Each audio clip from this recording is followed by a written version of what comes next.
Cochabamba, Cercado, ¿no? En Cercado inician aprendizaje en castellano y tienen que aprender en Cercado el quechua como L2. En comunidades son así trilingües, ¿no? En nuestro país hay comunidades que son trilingües. Aquí, por ejemplo, en Cochabamba, Portapacarí, Morochata, hay comunidades que son trilingües. Hablan castellano, hablan aymara y hablan quechua, ¿no? En ese contexto, por ejemplo, los comunarios tienen que definir en qué lengua sus hijos e hijas van a iniciar procesos de aprendizaje, cuál va a ser su L2 y cuál será su L3. Y en caso, por ejemplo, de que las lenguas estén en peligro de extinción, se aplicarán políticas de recuperación. ¿Eso qué significa? Por ejemplo, habla de este tema la 450, ¿no? La ley de protección a revitalización de pueblos, de lenguas que se encuentran en situación de alta vulnerabilidad. Hay en nuestro país, hay, así como nosotros dejamos de existir, igual las lenguas también mueren. ¿Cuándo mueren las lenguas? Cuando no se lo habla, cuando no se lo utiliza. ¿Sí? Y en nuestro país existen pueblos y naciones que se encuentran en etapa de, se encuentran, digamos, por desaparecer. Y por ejemplo, ¿no? La B5, la B4, ¿no? Que aparece en la convocatoria, es parte de esa política de recuperación, dirigido a eso, a promover, revitalizar esa lengua que está por desaparecer. ¿Sí? Está dirigido a eso. Y cuando, por ejemplo, existan pueblos y naciones que están por desaparecer, como dice aquí, se tienen que hacer políticas específicas dirigidos a fortalecer, revitalizar esa lengua. A eso está dirigido. También nos dice, por ejemplo, que la enseñanza de lengua extranjera es gradual en todo el sistema educativo. ¿Eso qué significa? Significa, por ejemplo, que el inglés u otra lengua que sea, digamos, de consenso, una lengua extranjera, se tiene que enseñar desde el inicial hasta el superior, ¿no? Tendría que ser así, pero no es así, ¿ya? Porque además también la SUR 70 dice que la enseñanza de lengua extranjera tiene que ser con personal especializado. En las SFE no llevan inglés, llevan más bien lenguaje de señas, ¿no? Por eso aquí, por ejemplo, dice, no, la enseñanza en lengua de señas es un derecho de las y los estudiantes que lo requieren en el sistema educativo. ¿Eso qué significa? Significa que por lo que es, digamos, una persona no utiliza el lenguaje de señas y el profesor no maneja, no se lo puede expulsar, sino se lo tiene que incluir, se lo tiene que ver formas de que ese estudiante acceda a una educación. Utiliza también a partir, digamos, del uso de su lenguaje de señas. A la vez también, por ejemplo, nos dice que la enseñanza del lenguaje de señas es parte de la formación plurilingüe de las maestras y maestros. ¿Eso qué significa? Significa que ustedes cuando sean admitidos a la SPEN van a aprender la lengua originaria del contexto y también van a aprender lo que es la lengua de señas. Y el tema, por ejemplo, del lenguaje de lenguas originarias en las SPEN es terrible, es jodido. ¿Por qué? Porque ustedes a la culminación del primer año van a hacer su defensa. Tienen que haber alcanzado el nivel básico en el primer año. Las SPEN. Tienen, sí o sí tienen que. No importa que no sepa, que sea castellano hablante, estoy en La Paz, sí o sí tengo que aprender el Aymara, nivel básico a la culminación del primer año, ¿no? Y cuando estén en tercero, cuarto, en tercer año, van a defender una tesina, una monografía en lengua originaria. Y van a hacer esa defensa delante de quienes, de técnicos de la ILC. Ellos les van a evaluar, ¿no? Y su monografía o su proyecto, monografía tesina creo que no, lo van a hacer, lo tienen que redactar en lengua originaria, tienen que defender lengua originaria. Tienen 3 opciones. A la tercera no aprueban, chao. Es complicadito, no es sencillo ahora ni ser profesor también. ¿Sí? Es así, es por territorio. Lo que es la enseñanza de lengua originaria, como esto, ¿no? Es como esto, ¿no? Es como estito. No importa que esté en la Simón Rodríguez Cercado, aquí en Cochabamba, tengo que aprender quechua. Tengo que llegar al nivel básico en el primer año. Tengo que haber superado todo eso. Así que es complicado.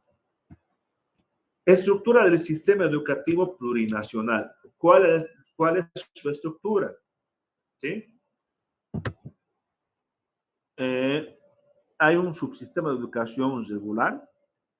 Dentro de este subsistema componen lo que es educación inicial en familia comunitaria, educación primaria comunitaria vocacional y educación secundaria comunitaria productiva, ¿no? Eso, digamos, son los que conforman lo que es el subsistema de educación regular. Después de eso, por ejemplo, aparece lo que es el subsistema de educación alternativa y especial. ¿Quiénes la conforman? Miguel ha dejado de compartir. ¿Perdón? Ha dejado de compartir pantalla. ¿Así? No le dicen, sería bien que quite la opción de que los participantes compartan pantalla porque seguro ha sido por accidente, pero un compañero compartió la pantalla. Sí, Debe ser por eso entonces. Vamos a ver quién está compartiendo pantalla. Es que no estoy administrando ahorita.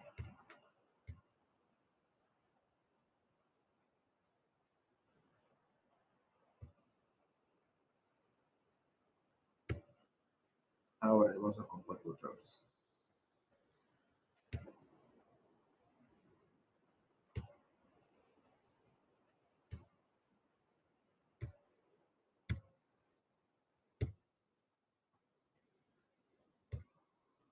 Ahora sí, ¿no?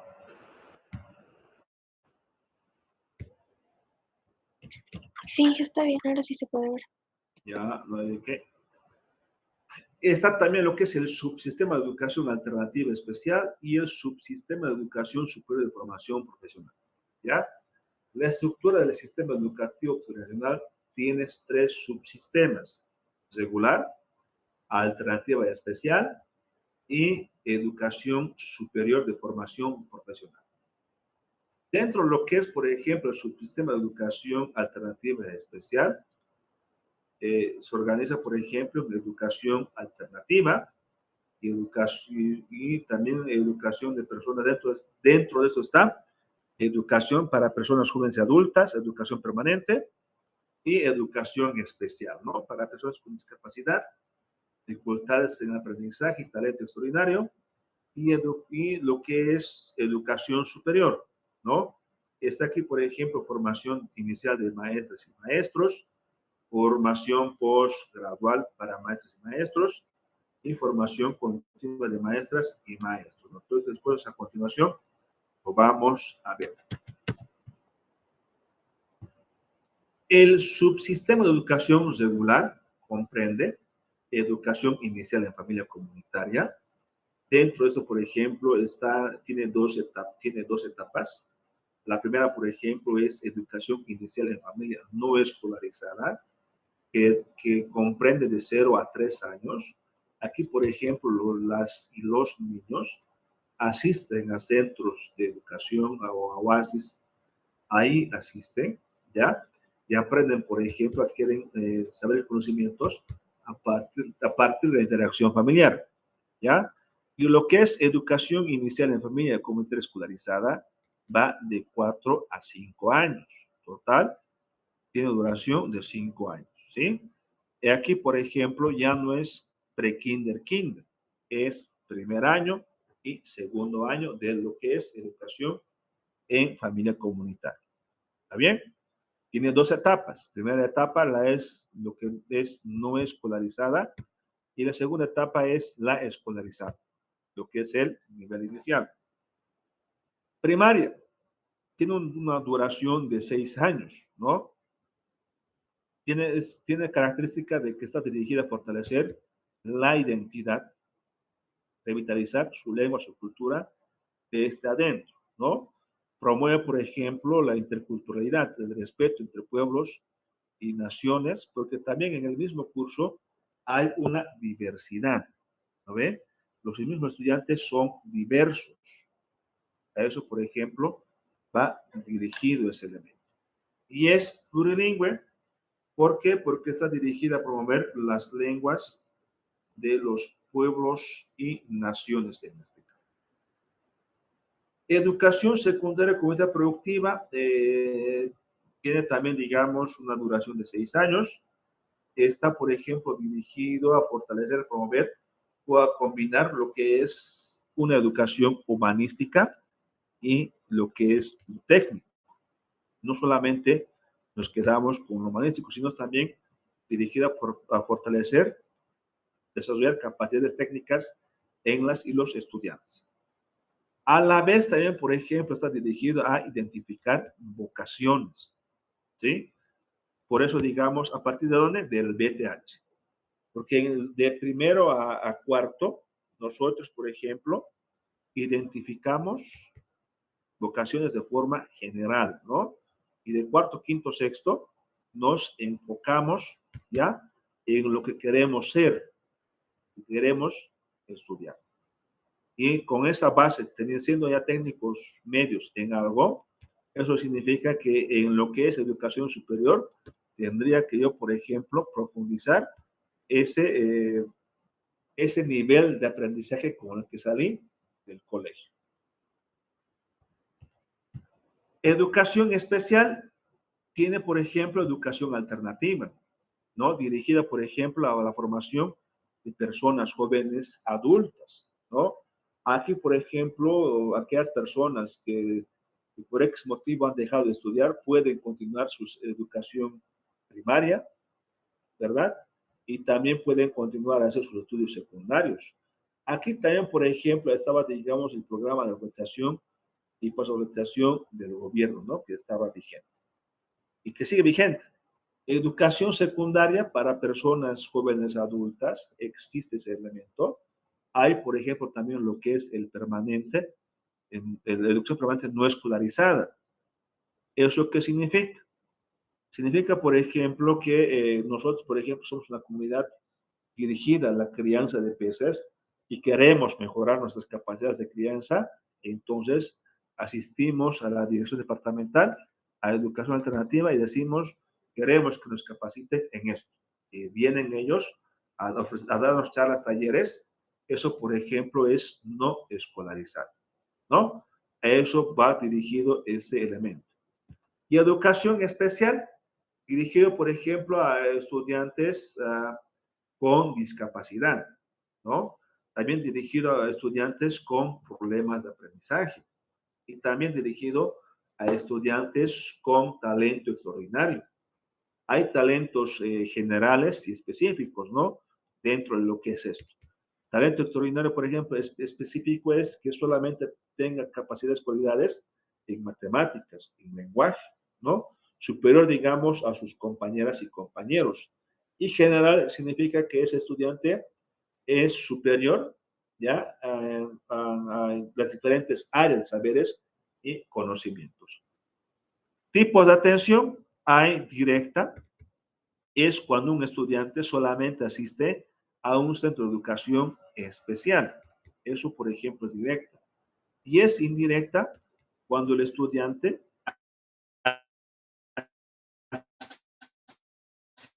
asiste a un centro de educación, asiste a lo que es un centro de educación especial y también un centro de educación regular.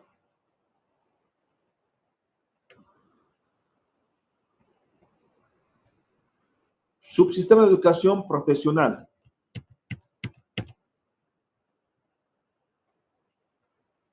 Hay formación de maestras y maestros. Ustedes, por ejemplo, están postulando a este subsistema de educación profesional, ¿ya? Hay una formación inicial de maestras y maestros. Antes solamente era técnico superior. Ahora salen con el grado de licenciatura, ¿no? Aquí, por ejemplo, son 5 años. Al concluir los 5 años, ustedes pueden optar a una educación postgradual, ¿no? ¿Eso qué significa? Significa hacer licenciatura, hacer especializaciones, diplomados, maestrías, doctorados, ¿no ve? También aparece, por ejemplo, lo que es formación continua de maestras y maestros. Esto, por ejemplo, es cuando se asisten a cursos, talleres cortos, seminarios, congresos de 4, 3, 2 días. Eso, por ejemplo, es formación continua de maestras y maestros. Postgraduales, cuando podemos hacer diplomados, especializaciones, maestrías, doctorados, ¿no? Eso, por ejemplo, es postgradual. Formación técnica y tecnológica. Eso, por ejemplo, institutos técnicos tecnológicos que están dirigidos a capacitar. ¿A quiénes? También a los técnicos medios que salen siendo BTHs. También, por ejemplo, hay el Álvarez Plata, aquí se acaba, también hay varios en nuestro país técnicos superiores, ¿no? Y también hay tecnológicos, escritura y también diplomado, también existe diplomado técnico en este caso. Formación artística, ¿no?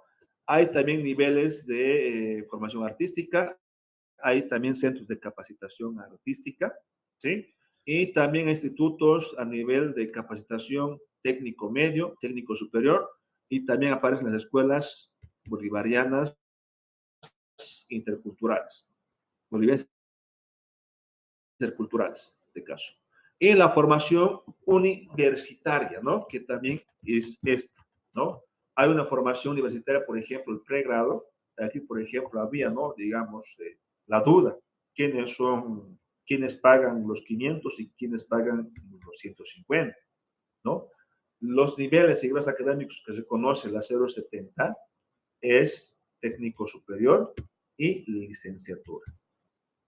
Los técnicos medios no son reconocidos como nivel y grado académico.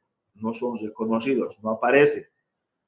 Y tampoco los técnicos auxiliares. En este caso, solamente los que son profesionales con título en mano de técnico superior son los que estarían pagando los 500 y como también los licenciados, ¿no? Los que tienen título en mano. ¿Está bien? Ellos son los que pagan 500 bolivianos, ¿no? Y el posgrado, no aparece lo que es el diplomado, que decíamos que son 6 meses, una especialización que dura 1 año, maestría 2 años, doctorado 2 años, postdoctorado 2 años, y aquí culmina la etapa de estudio, ¿no? Porque después de aquí no hay más, aquí termina todo. Universidades del Estado plurinacional. ¿Cuáles son las universidades de nuestro país? Hay de régimen especial. ¿Quiénes son de régimen especial? Las universidades militares y policiales, ¿no? Esos, por ejemplo, son las universidades de régimen especial. Las universidades públicas autónomas, las que ustedes conocen, las que conocemos, en cada departamento existe. Las universidades privadas también son las que conocemos, ¿no? Que necesitan el reconocimiento o autorización para sacar una carrera, para ofertar otra especialidad, una especialización, una maestría, diplomado, necesitan autorización del Ministerio de Educación, mientras las autónomas no necesitan ningún tipo de autorización del Estado. Y aparecen también lo que son las universidades indígenas. Esto, por ejemplo, es nuevo, ¿no? En nuestro país existen 3 universidades indígenas, que es el Aymara, que se encuentra en Huarizata, que es el Quechua, que está en Chimuré, en Cochabamba, aquí en Cochabamba, y el Guaraní, que está en el Chaco Chuquisaqueño. ¿Sí? Esos son las 3 universidades indígenas en nuestro país. ¿Sí? Esas, por ejemplo, han sido creadas, ¿ya? Como una forma, digamos, de garantizar el acceso a las personas que no pueden tener acceso fácilmente ingresar a las universidades, ¿sí? Dirigido a eso.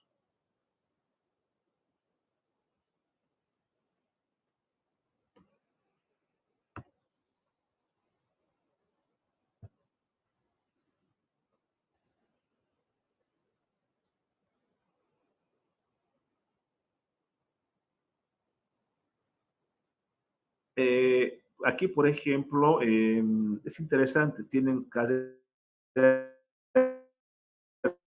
a nivel técnico superior y también ofrecen carreras a nivel de licenciatura o ingeniería, ¿no? ¿Eso qué significa? Significa, por ejemplo, las universidades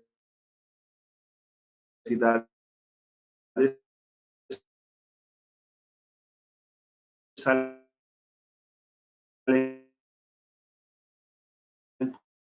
con doble titulación.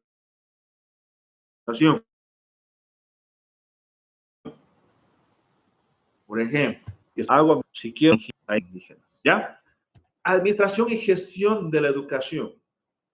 ¿Cuáles son, por ejemplo, los principios y principios de administración y gestión educativa? Aparece, por ejemplo, otra vez la participación, es decir, que aquí a partir de la cabeza del gestor educativo se tiene que generar mecanismos de participación que sean democráticos y que involucre a toda la comunidad educativa. Y que a la vez, por ejemplo, los diferentes actores de la comunidad de la educación tienen que haber, digamos, un respeto, que se respeten las funciones y roles de los distintos actores de la educación. También, por ejemplo, un manejo horizontal en la administración educativa no tiene que ser vertical, sino horizontal, democrático, participativo y que no sea impositivo. Es equitativo y complementario entre lo que es el campo y la ciudad. No puede ser, digamos, que por el hecho de que sea de la ciudad sea distinto, sino tiene que haber, digamos, una forma, digamos, de equidad entre el campo y la ciudad. Tiene que ser transparente. Por eso, digamos, en la administración educativa se rinde cuentas de los manejos económicos, tanto a nivel central, a nivel departamental, como unidad educativa. ¿Verdad? ¿Cuáles son, por ejemplo, los objetivos de la administración y gestión educativa? Primero, generar y lograr, en este caso, una educación transparente, ¿ya? En la administración del ámbito educativo. Entonces, eso constativo no más. Se tiene que hacer planificar lo que hacemos, por ejemplo, a inicios de esta gestión, vamos a planificar, ¿no? Vamos a elaborar lo que es el POA, el PSP, tenemos que planificar. El PAT también tenemos que hacer, el plan industrializado. Organizamos, ¿no? Se organiza el director y se ejecuta. Los 200 días hábiles se dirige, se direcciona, se evalúa en ese proceso, ¿no? Se mejora, se dice hay que mejorar esto hay que replantear, no se hace esas cosas. También, digamos, genera condiciones favorables de relación intercultural, ¿no? Tiene que mejorar como profesor educativo, buscar espacios que permita, digamos, exista una relación de interculturalidad entre todos los actores de la educación. Y también garantizar los recursos financieros, ¿no? Mejoramiento de infraestructura, equipamiento y materiales. Esto a partir de la gestión que haga el gestor educativo, ¿no? Y mecanismos de la gestión educativa. En este caso, por ejemplo, los mecanismos tienen que respetar y tienen que tomar en cuenta las características geográficas, ¿no? No todos, por ejemplo, van a manejar la misma gestión educativa, sino va a depender mucho de la condición, del contexto donde se encuentra, digamos, cada unidad educativa para una mejor gestión escolar en este caso. Estructura administrativa. Hay nivel central, nivel departamental y nivel autonómico. Nivel central, por ejemplo, está a la cabeza del Ministerio de Educación, ¿no ven? Y sus viceministerios. El Ministerio de Educación, nivel central, por ejemplo, son los responsables de generar políticas, estrategias. Por eso, por ejemplo, cada inicio de gestión escolar se elabora el 01. Ellos se elaboran a nivel central. La 01, por ejemplo, establece qué se permite, qué no se permite. Son los lineamientos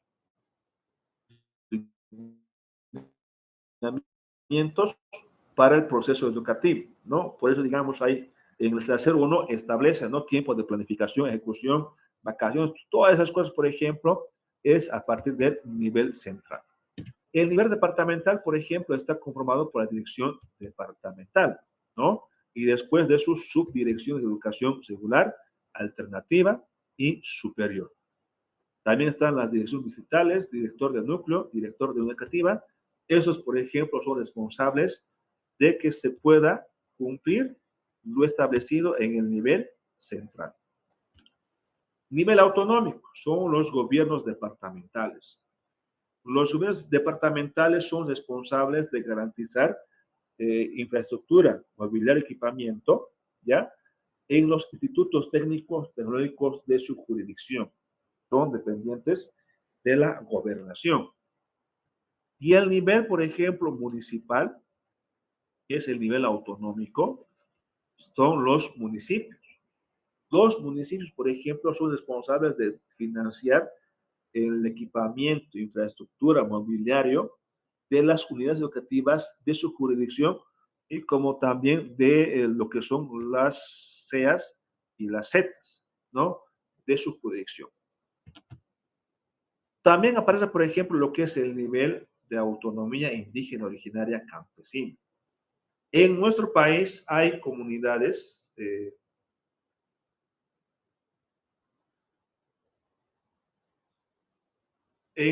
por ejemplo, en nuestro país hay municipios, hay comunidades que tienen autonomía indígena. Aquí en Cochabamba, por ejemplo, está Zacaipam.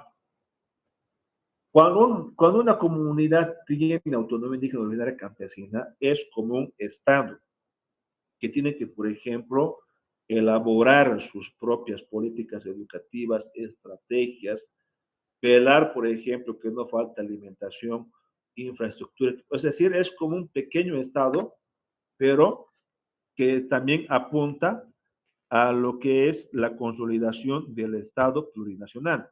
¿Sí? No es ajeno, sino tienen sus propias estructuras, sus propias normas, tienen que elaborar sus propios contenidos, o sea, tienen que hacer lo que hace un Estado, lo que hace un municipio, ellos lo hacen, pero que tienen sus propios recursos económicos, ¿sí? Eso, por ejemplo, es autonomía indígena originaria campesina. Eso, por ejemplo, con la 070. ¿Vamos? Wow, mira, ya va a ser las 10. Ya vamos a estar con las 10. Vámonos con lo que es el currículum base. Me dan un minuto, quisiera tomar agüita, se me ha secado la garganta. ¿Está bien?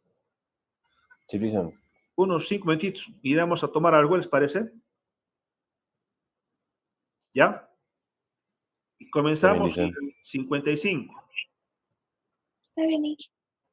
¿Ya? Comenzamos en 55. Estamos en 48. Iremos al bañito.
Muy bien, continuamos. Hay, por ejemplo, en este caso, otro currículum base. En sí, por ejemplo, hay un antiguo y un nuevo, ¿sí? En lo que es, digamos, entre el nuevo y antiguo, hay algunas cosas que son distintas, no es lo mismo, ¿ya? Siempre, digamos, hay unas cositas que está variando, ¿sí? No es distinto, pero hay algunas modificaciones que es necesario, importante que nosotros, que ustedes conozcan, que sepamos, ¿no? Y que también se les ofrezca, se les plantee, digamos, cosas que sean reales, cosas que sean útiles, ¿no? Y también, digamos, no hay mucha diferencia entre lo que es el currículum base con la CUCT. A las escuelas, por ejemplo, que son casi iguales, lo vamos nomás, digamos, dejar de pasar nomás, ¿ya? No vamos a enfadarnos, no vamos a quedarnos a repetir lo que hemos ya hablado con la CUCT. Por ejemplo, digamos, los hitos de la ley 070. ¿Eso qué significa? Significa, digamos, qué es lo que se ha logrado, por ejemplo, hasta el momento, desde la implementación de la 070. ¿Qué es lo que se ha podido lograr alcanzar con la implementación de la 070, ¿no? Eso, por ejemplo, nos habla como algunos hitos o hitos de la 070.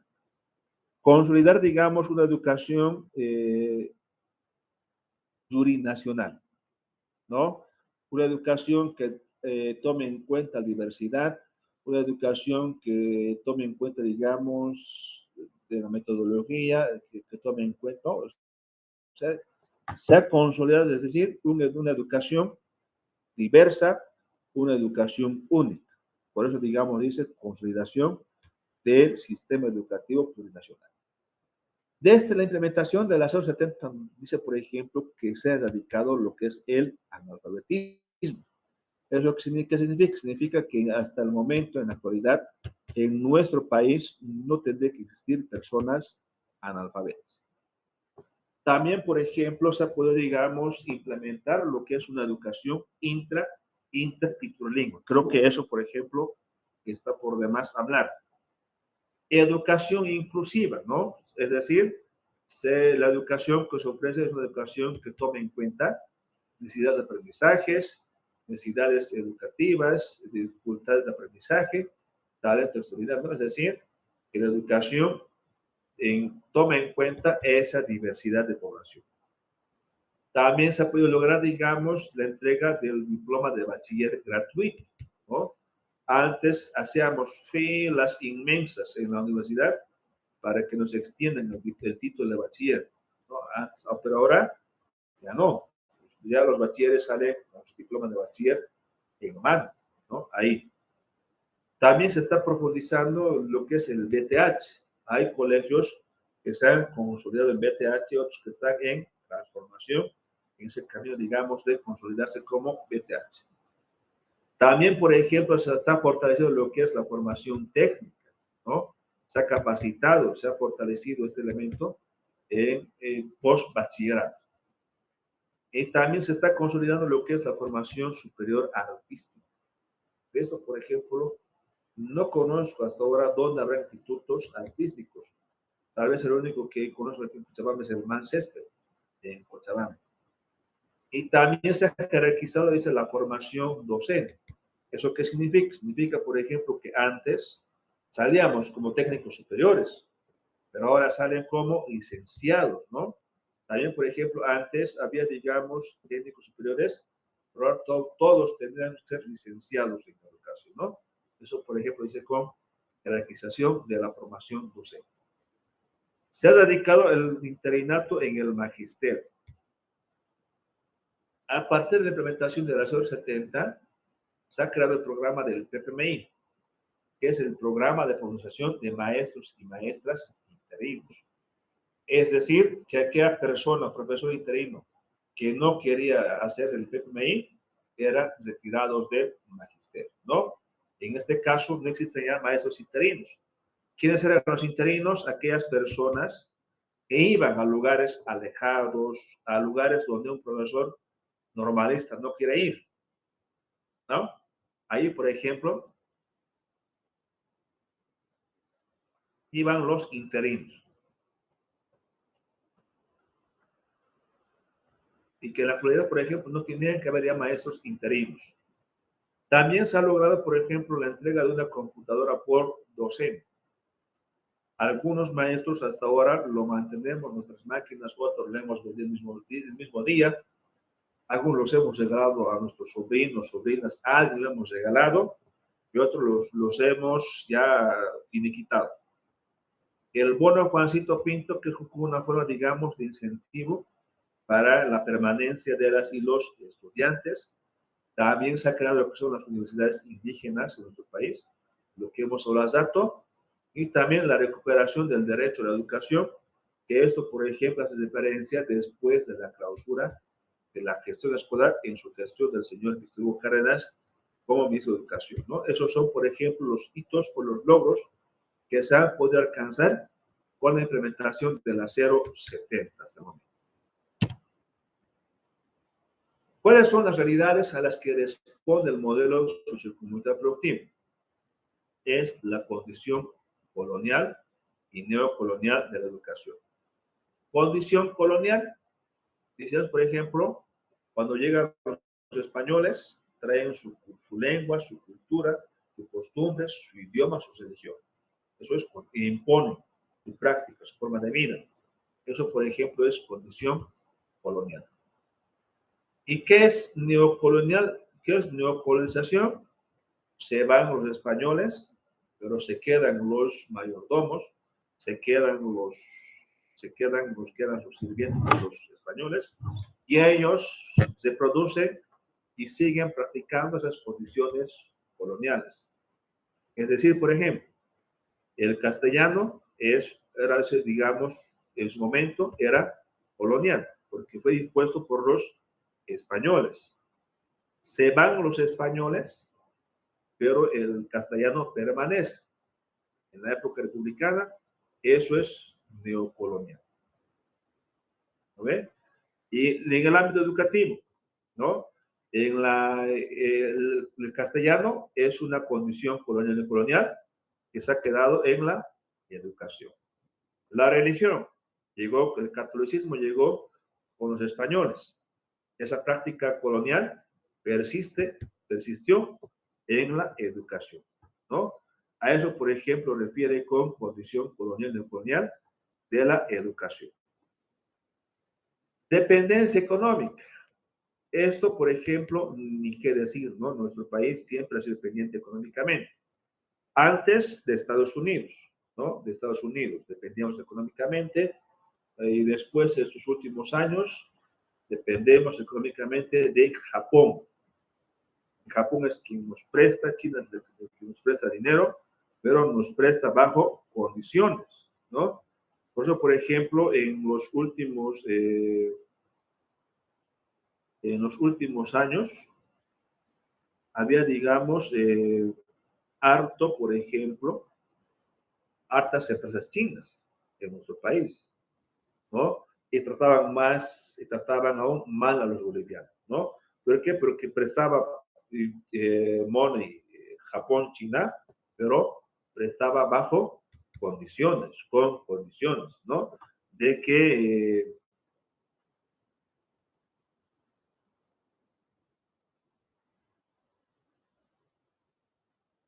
por ejemplo, siempre, por ejemplo, ha sido, digamos, bajo condiciones el préstamo de montos económicos. Nada ha sido, digamos, gratis. Siempre ha sido, te presto dinero, pero bajo estos términos, ¿no? Más antes, con lo que Estados Unidos era, te presto dinero a través del Banco Mundial, FMI, el Fondo Monetario Internacional, pero bajo estos términos, bajo estas condiciones, ¿no? Siempre, digamos, hubo esa dependencia económica y sigue habiendo en el momento. Carácter cognitivista y desarraigado de la educación. Cognitivo, mecánico, repetitivo. ¿No ven? Eso, por ejemplo, es cognitivo, centrado en la parte conceptual, ¿no? centrado, por ejemplo, en la educación repetitiva, memorística. Eso es cognitivo. Y desarraigado significa lo que el estudiante está aprendiendo no le es de utilidad para su vida cotidiana. En nuestro país hay carreras que son, en las universidades públicas, hay carreras que son desarraigadas. Entre algunas, por ejemplo, pedagogía, ciencias de la educación, ¿ya? Porque, digamos, son desarraigadas, porque salen, digamos, de esa carrera y no tienen dónde trabajar. ¿Se entiende? Hay tantos, por ejemplo, digamos, pedagogos, licenciados de educación, salen de las universidades y no hay fuentes laborales. Entonces, es una carrera desarraigada porque no está respondiendo a necesidades y problemáticas de este contexto. Y a la vez también, por ejemplo, las universidades privadas, por ejemplo, digamos lo que decía nuestro amigo, ¿no? Dato, no me acuerdo su nombre, en la OMSA, ¿no? Que había, digamos, la carrera de aeronáutica civil, creo que era, ¿no? Eso, por ejemplo, y hay las privadas, por ejemplo, sus carreras son modernas, se modernizan. Eso que pasa significa que sus carreras son acordes y responden a las transformaciones de la sociedad. Eso, por ejemplo, por ejemplo, tiene que ser así, ¿no? También, digamos, en algunas carreras. Y cuando hablamos, por ejemplo, de desarraigado, significa que lo que el estudiante sabe, aprende en la escuela, en los colegios, no le ayuda para nada en su vida cotidiana. Eso, por ejemplo, es desarraigado. Lo que decíamos dato, ¿no? Lo que el estudiante sale, lo que sale del universitario de pedagogía o de ciencia de educación sale de la universidad y no hay dónde trabajar. Esa carrera es desarraigada. Desvalorización de los saberes y conocimientos de los pueblos indígenas originarios. Siempre se ha pensado, siempre se ha creído desde más antes que el ser indio era ser retrógrada, que los saberes y conocimientos en el ámbito educativo eran retrógradas, que no permitían que se pueda, digamos, transformar, ¿no? Siempre se ha caracterizado, siempre se ha dicho que esos saberes y conocimientos no son útiles para procesos educativos, ¿no? A eso, por ejemplo, habla con desvalorización de los saberes y conocimientos. ¿Cuáles son, por ejemplo, las bases del currículo? Primeramente, se fundamenta en los saberes y conocimientos de los pueblos indígenas y los campesinos. ¿Por qué es tan importante este elemento? Porque saberes y conocimientos son científicos, tienen un proceso. Y que cuando nosotros, por ejemplo, partimos de esos saberes y conocimientos, los procesos educativos van a ser más enriquecedores. Los estudiantes, por ejemplo, van a poder aprender mucho mejor de conocimientos. Por eso, digamos, surge la importancia de indígenas originarios campesinos. Experiencia de Warisata. Warisata, por ejemplo, desde su inicio, ha combinado lo que es práctica y aula. Es decir, lo que estudiar era práctico, ¿no? Era una educación que estaba dirigida a fortalecer la identidad, la cultura de la comunidad de Warisata. Promovía, por ejemplo, digamos, ¿qué más promovía? Su lengua, su cultura, su lengua, ¿no? Su producción. Es decir, era una educación que aparte de la educación estaba dirigida a fortalecer las capacidades productivas de ese contexto. Freire nos habla de educación liberadora, en este caso, ¿ya? ¿Por qué, digamos, surge, digamos, esta propuesta de Freire de educación popular liberadora de Latinoamérica? Porque, digamos, por ejemplo, digamos, desde más antes, la educación se lo ha observado, digamos, como una forma de dominio, de dominar. Por eso, digamos, antes entraban diversos al aula y salían todos pensando lo mismo, salían todos hablando lo mismo, ¿no ves? Por eso, por ejemplo, digamos, en la época ya de la época republicana, aparecieron, ¿no? Los patrones, los gamonales, ¿no? Que como sabían que los indios no sabían leer y escribir, les quitaban todo. Les hacían firmar papeles y los indios se quedaban sin casas, sin nada. Y ahí, por ejemplo, vieron los indios la necesidad de saber leer y escribir, ¿no? ¿Qué dijeron, ¿Qué dijeron los patrones? No, indio letrado es indio alzado, no le daremos educación, ¿no? Y aparecieron las escuelas clandestinas que enseñaban a altas horas de la noche a estudiar, a leer a los mismos indios, ¿no? ¿Quiénes enseñaban eso? Los mismos indios, ¿no? Hubo, digamos, una situación de pelea, enfrentamiento, y que al final dijeron los españoles, ya les daremos educación, pero que es una educación que homogenice, es una educación, digamos, que despoje del ser indio, ¿no? Por eso, por ejemplo, desde más antes siempre se llevaba cosas de afuera, ¿no? Hablábamos de lo que es el renacentismo, hablábamos, por ejemplo, de Roma, ¿no? Hablábamos de esas cosas, pero nunca hemos hablado del país, ¿no?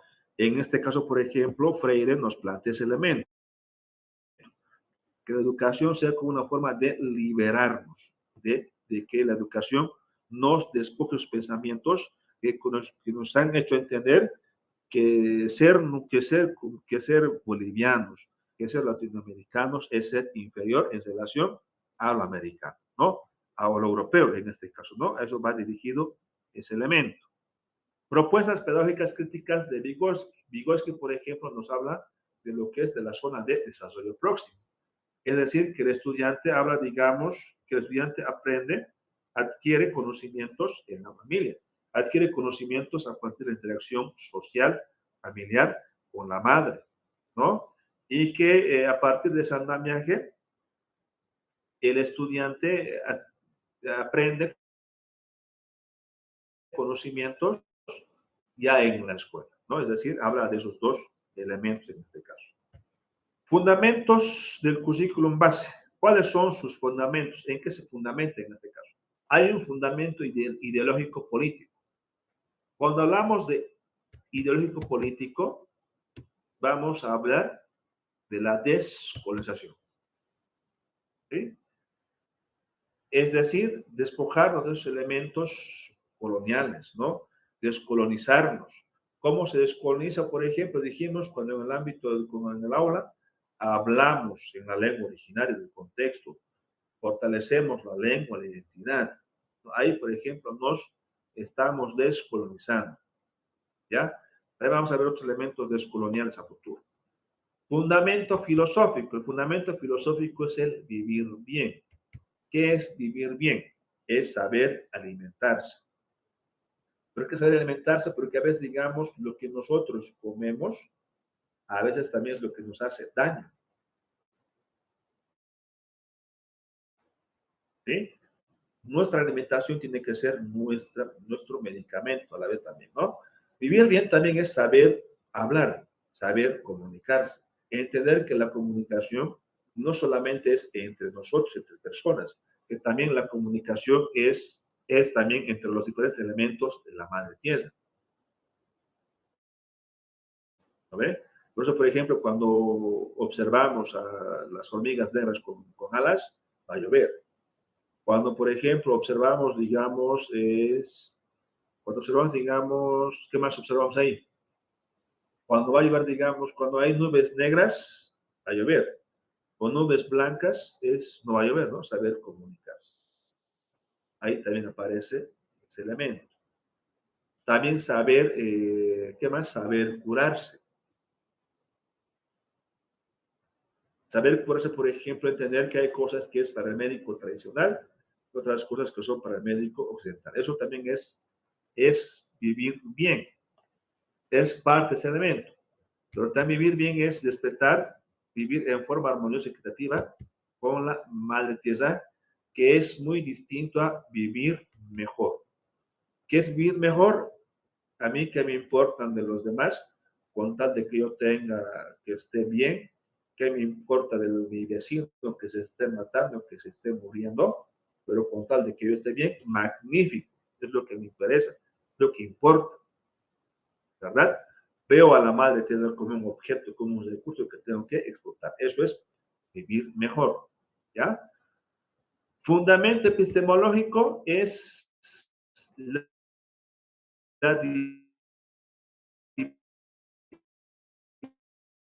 diversidad de saberes de estas cosas. Hablamos de fundamento que en nuestro país, cada pueblo o nación tiene su propia cosmovisión y que en cada cosmovisión tiene sus propios saberes y conocimientos, ¿no? Y que la educación también tiene que responder a esa diversidad de sociedad en este caso.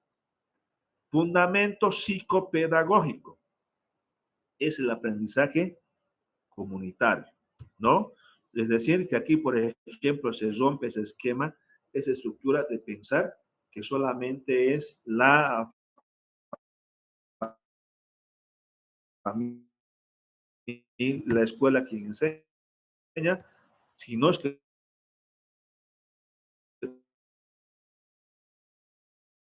también los niños aprenden a partir de social. Por ejemplo, es el fundamento psicopedagógico, aprendizaje comunitario.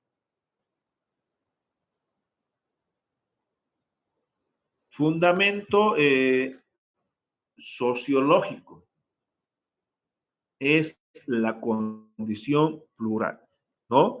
Nuestro país, así como es diverso en saberes y conocimientos, también es diverso en las lenguas, ¿no ve?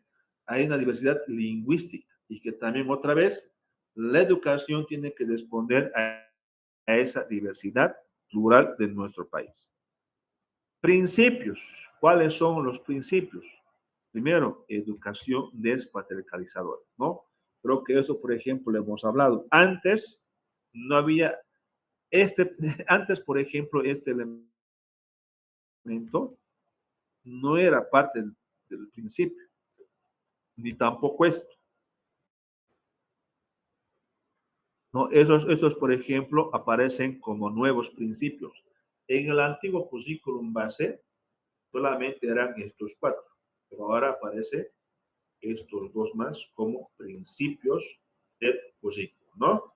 Y creo que está claro este tema de educación despatriarcalizadora y también educación inclusiva, ¿no? Que la educación tiene que responder a esa diversidad de estudiantes, tomar en cuenta sus necesidades educativas, dificultades de aprendizaje, que también tiene que tomar en cuenta lo que son los talentos extraordinarios, ¿no? Hablamos de todo eso. Educación productiva. La educación no solamente tiene que ser humanística, tiene que permitir que los estudiantes desarrollen sus capacidades productivas, tanto, digamos, tangibles e intangibles, que aprendan, digamos, a manejar tecnología de su contexto, otros contextos, que aprendan a utilizar herramientas productivas de su contexto, otro contexto, que también aprendan a producir diferentes tipos de textos, que desarrollen sus conocimientos, que desarrollen sus capacidades, cualidades y potencialidades. Eso, por ejemplo, es productivo. Territorial, que la educación tiene que partir desde cada contexto, tomando en cuenta sus necesidades y potencialidades de su contexto. Y es científico y tecnológico porque tiene que promover, desarrollar la ciencia, uso de tecnología y técnicas desde cada contexto. Educación integral, desarrollo de las dimensiones. Eso es integral. ¿Cuáles son las dimensiones? Ser, saber, hacer y decidir. Esas, por ejemplo, son las dimensiones. Es decir, la educación tiene que promover, desarrollar las dimensiones de las y los estudiantes. A la vez también, por ejemplo, la educación es holística. ¿Qué es holístico? Sino que la educación no solamente tiene que tomar en cuenta el desarrollo de las dimensiones, sino es que también tiene que ver cómo ese estudiante se comporta en el todo, con sus compañeros, compañeras, en la familia, con la madre tierra y el cosmos, ¿no? Eso, por ejemplo, es holístico, es la totalidad. Educación intracultural, ¿no? Está claro, creo que está más claro esto. Dirigido a qué? A fortalecer su identidad, su revitalizar, fortalecer, revitalizar la lengua, la cultura, con específica armónica y el desarrollo de la diversidad lingüística en nuestro país, ¿no? Educación descolonizadora, ¿no? Promover ese elemento, descolonizar la educación, ¿no? Transformar, liberar y responder en lo que es el imperialismo, ¿no? Está dirigido a ese elemento. Ámbitos de educación especial. ¿Cuáles son los ámbitos de educación especial? La educación, por ejemplo, para personas con discapacidad. Hay personas que, por ejemplo, pueden ser que tengan discapacidad intelectual, ¿no ve? Hay también puede haber, digamos, personas que tengan discapacidad visual, personas que no puedan ver, ¿no? Esos son los ámbitos de educación especial. También puede haber, digamos, personas que tengan discapacidad auditiva, ¿no? Que no puedan, digamos, escuchar. O personas que tengan discapacidad físico-motora, ¿no? En los brazos, en las manos, ¿no? Que no puedan utilizarlo. O personas que tengan una discapacidad múltiple, ¿no? Puede ser, digamos, que sean personas con problemas motoras, a la vez también sean ciegas, ¿vale? O sean, por ejemplo, problemas que tengan discapacidad motora y también a la vez tengan auditiva. O simplemente que sean mental psíquicas. Eso, por ejemplo, son los ámbitos de lo que es educación especial en este caso. Educación para personas con dificultades en el aprendizaje. Se identifica, por ejemplo, en este caso, personas con dificultades generales y personas con dificultades específicas. ¿Sí? Generales, por ejemplo, que tengan dificultades o problemas de aprendizaje en las diferentes áreas de saberes y conocimientos. ¿Ya? Que esos problemas, por ejemplo, sean factores dirigidos, ¿no? Y aquí están, por ejemplo, en diferentes áreas, ¿no? Sus problemas que sean generados por ese elemento y que tengan dificultades en las diferentes áreas de saberes y conocimientos, ¿no? Es decir, problemas sensoriales, que no estén provocados por factores intelectuales, ¿no? Sino que solamente muestre problemas de aprendizaje en matemáticas, lenguaje, música, es decir, tiene problemas de aprendizaje, pero que no sean provocados por elementos intelectuales. En el curso, por ejemplo, hay niños que se caminan, juegan normal, no muestran problemas de tener problemas intelectuales, pero presentan problemas para matemáticas, lenguaje, social. Esos son los generales. Y específicos es cuando un estudiante presenta dificultades, problemas, ¿para qué? Para lectura, escritura, para, para multiplicación, división, ¿no? Eso, por ejemplo, son específicos. Talento extraordinario.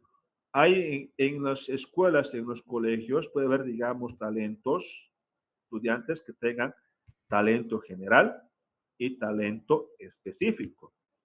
El talento extraordinario general es que sean caperuzos, que sean capos para matemáticas, lenguajes, sociales, para todas las áreas, ¿ya?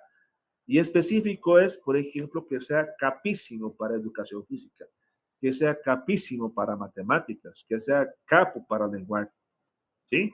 Eso, por ejemplo, es talento general y talento específico.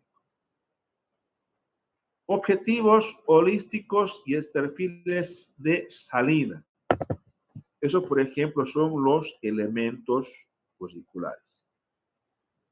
El perfil de salida, por ejemplo, son los elementos que orientan los procesos educativos, ¿sí? Y están dirigidos a fortalecer lo que son las dimensiones, el ser, saber, hacer, decidir. El ser, por ejemplo, ¿qué es? Son principios, son valores, ¿ya? El saber, desarrollo de capacidades conceptuales, teóricas, de su contexto como de otro contexto. El hacer que desarrolle, por ejemplo, capacidades productivas y el decidir que genere un cambio de actitud. Hasta el año atrás, por ejemplo, hace un año atrás, hablábamos de objetivos holísticos, pero ahora hablamos de perfiles de salida. ¿Qué son perfiles de salida? Son capacidades, cualidades y potencialidades que los estudiantes tienen que desarrollar, tienen que lograr para que ellos puedan ser promovidos al año siguiente. ¿Sí? Esos, por ejemplo, son perfiles de salida. Hay perfiles de salida trimestral, como también anual, y como también de nivel. El objetivo holístico solamente aparece en lo que es en el subsistema de educación regular. Después hablamos de perfil de salida. Es decir, un estudiante tiene que ser promovido al año siguiente, siempre y cuando haya desarrollado lo que son sus perfiles de salida. ¿Sí? Ahí un estudiante tiene que ser promovido recién. Eso, por ejemplo, son lo que son los perfiles de salida. Elementos del currículo. Están los campos de saberes y conocimientos. Parece lo que es el campo, vida, tierra, territorio. ¿En qué se fundamenta este campo, vida, territorio? Por ejemplo, en el respeto a la madre tierra, ¿no? En que el ser humano es un elemento más de la madre tierra, ¿ya? Ahí, por ejemplo, pues el campo, vida, tierra, territorio. Ciencia, tecnología y producción, ¿en qué se fundamenta? En promover o dejar, en este caso, de lado lo que es en este caso es la monoproducción, ¿sí? Nuestro país, desde la época precolonial, desde la colonia, ha sido caracterizado por la explotación de minerales, etapa republicana, la producción de oro, de minerales, petróleo, ¿no? ¿Y qué plantea? Plantea desarrollar capacidades productivas en la sociedad. Comunidad y sociedad, ¿en qué se fundamenta? En promover lo que son los principios y valores sociales, en recuperar y fortalecer esa vida comunitaria. Cosmos y pensamiento, ¿en qué se fundamenta? En lo que no solamente habíamos sido un país católico, sino somos un Estado que tiene diversidad de prácticas religiosas, espirituales y que la sociedad tiene que responder a ese Estado laico. ¿Sí? A eso, por ejemplo, está dirigido lo que es los diferentes campos de saberes y conocimientos. Ejes articuladores. Los ejes articuladores, por ejemplo, son necesidades y problemáticas a los que se tiene que responder desde lo que es la educación. Estos ejes articuladores, con el pasar de los años, van a ser distintos, van a ser otros. ¿Sí? ¿Cuáles son, por ejemplo, las necesidades que tenemos ahorita como sociedad? Desarrollo de principios y valores. En nuestro país hay más antivalores, hay más elementos que nos hacen daño. Por eso es importante fortalecer y promover los principios de respeto, respeto, ¿no? De ser respetuosos, de ser, digamos, solidarios, ¿no? Promover principios y valores. La importancia, por ejemplo, de educación en convivencia con la madre tierra, ¿no? El que se enseñe qué tan importante es ser respetuoso con la madre tierra. Promover, por ejemplo, las capacidades productivas en las y los estudiantes, ¿no? Es importancia de que seamos un Estado que produzca, no solamente que importemos cosas, sino que desarrollemos capacidades productivas como país y lo que es la educación ¿no? Fortalecer la identidad. fortalecer convivencia pacífica y armónica entre pueblos y fortalecer lo que son las lenguas. Niveles de concreción curricular. Hay un currículum básico y es único. ¿Por qué es único? Porque todos tenemos que trabajar el mismo currículum básico. Es intercultural porque también promueve saberes y conocimientos de la diversidad de nuestro país. ¿Ya? Hay un currículum regionalizado. Hay varios currículos, es decir, somos 36 pueblos y naciones. Tendrían que haber 36 currículums regionalizados, tanto de la nación quechua, aymara, guaraní, mosetén, chimán, pero este currículum regionalizado no es ajeno a esto, sino el currículum regionalizado está dirigido a recuperar y promover y trabajar en el ámbito educativo saber y conocimientos del mundo quechua. Hay un currículo diversificado que recoge particularidades de cada contexto y que el maestro tiene que incluirlo en su plan de clase para su desarrollo. Y hablamos de un currículum armonizado. ¿Eso qué significa? Significa que este currículum base y el regionalizado no son diferentes. Son los dos, buscan el mismo objetivo, que es la consolidación del Estado plurinacional de nuestro país. Concreción curricular se concretiza, por ejemplo, en lo que es el proyecto socioproductivo. ¿Ya? Por ejemplo, ¿no? Creo que es el 30 y 31, ¿no? Los profesores nos tenemos que juntar los mismos a la elaboración del PCP. El PCP es una estrategia metodológica, una estrategia que vincula a la comunidad con la escuela y que aparte de la escuela plantea resolver necesidades y problemáticas de la comunidad. Eso, por ejemplo, es el PSP. Eso, por ejemplo, es el proyecto sociocomunitario productivo. Hay también, por ejemplo, lo que es una planificación curricular. Es un espacio de organizar los contenidos en la parte de elaboración del PAR y de lo que es el PDC, ¿no? Hay también atenciones, que es directa e indirecta, ¿no? Dijimos, por ejemplo, esto es cuando trabajamos en sistemas regular, con sistema regular, y la indirecta es cuando atendemos a estudiantes que asisten a lo que es el sistema regular y al sistema de educación especial. Existen niños que asisten a ambas unidades educativas. Tipos de atención. Esto, por ejemplo, ya es parte del proceso educativo, ¿ya? Esto, por ejemplo, se tiene. Por eso, digamos, el año pasado hemos cambiado de tipo de atención. Por la contaminación de presencial, nos hemos ido a distancia, ¿no? Después creo que algunas escuelas estaban en lo semipresencial.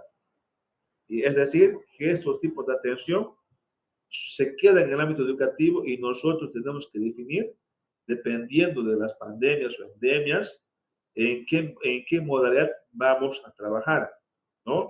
Presencial es cuando interactúa el profesor con sus estudiantes. Semipresencial es cuando se asiste. Hay un día se asiste al aula, a la escuela, para que el profesor revise las tareas, para recoger las actividades que tenemos que hacer nosotros en la familia. Esta semipresencial tiene dos momentos, momento en aula y momento en familia. En el momento de aula, el estudiante va a la escuela, al colegio, a que revise el profesor las tareas y que le designe otras actividades, aclarar algunas dudas que tenga el estudiante. En el momento en familia, el estudiante tiene que trabajar las actividades designadas por el profesor. Y lo que es a distancia. Aquí, por ejemplo, se trabaja con el uso de textos de apoyo, textos de aprendizaje y también el uso de herramientas tecnológicas, ¿no? Esto, por ejemplo, dependerá de cada contexto, el uso, digamos, de las herramientas. También a distancia es cuando los estudiantes no tienen acceso a medios tecnológicos, se envía textos de aprendizaje. El profesor irá una vez por por mes o una vez por 2 semanas a recoger lo que son las tareas y entregar otras tareas. También, por ejemplo, hablamos a distancia cuando los estudiantes tienen acceso a medios tecnológicos y hacemos uso de plataformas, aplicaciones para lo que es el desarrollo de procesos educativos. Características de la evaluación.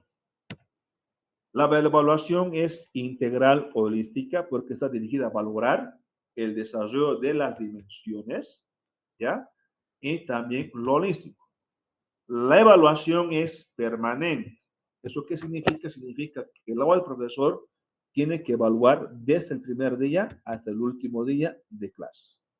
Es sistemática, ¿por qué? Porque el profesor en el proceso educativo tiene que hacer uso de diversas estrategias y metodologías. Es procesual, ¿no? Hay de inicio, desarrollo y conclusión. La evaluación es un espacio de diálogo, de conversación, porque la evaluamos para eso, para ver en qué se está equivocando los estudiantes y qué tenemos que mejorar. Eso, por ejemplo, es orientadora. ¿Por qué? Porque aplicamos evaluación y observamos, decimos, creo que me estoy equivocando en esto, creo que hay que mejorar eso. Y eso, por ejemplo, es orientadora y es comunitaria porque existe, digamos, espacios de participación social en procesos educativos. Muy bien, aquí nos quedamos ya y mañana continuamos. Hay harto tema, estamos en el 17. ¿Alguna Licen, consulta hasta aquí?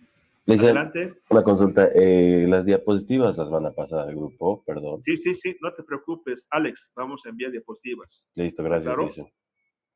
Bueno, pues hasta mañana. Gracias por estar con nosotros. Que tengan buenas noches. Y si tienen amigas, amigos que quieran participar, seguimos, reciben inscripción. ¿Está claro? Hasta mañana y buenas noches. Hasta mañana, Licen. Hola, licenciado, hasta mañana. Hasta mañana, licenciado. Hasta mañana. Buenas noches.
Chao.